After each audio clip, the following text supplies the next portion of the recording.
All right, and also to give us more perspective in terms of how things will, of course, play out. Because remember, this, of course, is a pretty delicate moment in French politics. We still don't know if things will, in fact, settle down. To tell us more on this, we're joined on our broadcast by Mr. Olivier Delarge, who is a French journalist, and he's joining us live on this broadcast. Mr. Delarge, thank you very much indeed, sir, for taking time out and speaking to us here and beyond. Now, this, of course, is the question that is on top of a lot of people within France. Now, Michel Barnier was seen as a consensus candidate. He failed in passing the budget that had a lot of cost cutting that was involved there. Can François Bayrou push through this budget? Because Emmanuel Macron's agenda is that the costs need to be brought down, pension reforms also need to be pushed through. Can François Barnier do that? Well, the problems that Michel Barnier had to face have not disappeared, and they're exactly the same ones as François Bayrou will have to face now. Now, he's facing an impossible equation because the parliament is divided between three blocks, and no single block commands by itself a majority. And although there may be some common ground on specific issues, on most important things like immigration, pensions, there are strong disagreements between the various parties. So we'll see if Bayrou is more lucky or more skillful than Barnier was. There have been, though, some differences appearing in the last few days. The very fact that Barnier was toppled after such a short time has been like a shock, even though it was widely expected.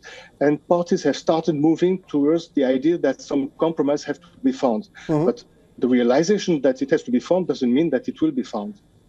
Right, interesting that you say the compromise has to be found, but it doesn't mean that it will be found. But there is this big mountain that François Bayrou has to climb over. 21st of December is, of course, the deadline. Can he pass a budget, especially at a time when the House is so divided in the manner that it is?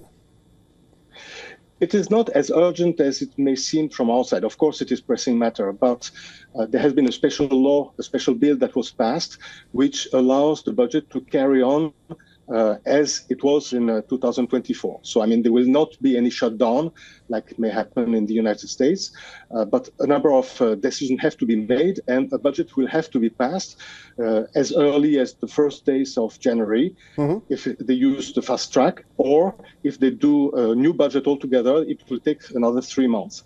But again, it doesn't mean that civil servants will stop to be paid, that France won't be able to go around the market and so on. Right. It's just that important decisions have to be made.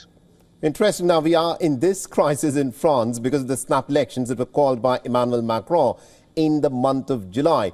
How much of a, impact or a dent is this to Emmanuel Macron's presidency that he's now struggling to have a prime minister who can pass a budget and the House in the parliament is completely divided? Well, it's a crisis largely of his own making because no one forced him to call for snap election. He had just lost elections. His party had lost at the European elections in June. And actually, his party also lost in the snap election that he called end of June and beginning of July. So he's faced with that impossible choice, which he actually called for. And to add on that, he procrastinated for another 2 months before appointing Michel Barnier as prime minister. So the previous prime minister was kind of a caretaker and with no accountability with parliament. Right. It was like a suspended political life. All right, we'll have to leave there. Thank you very much indeed, Mr. Olivier Delarge, for joining us and getting us all those insights there. For all the latest news, download the WION app and subscribe to our YouTube channel.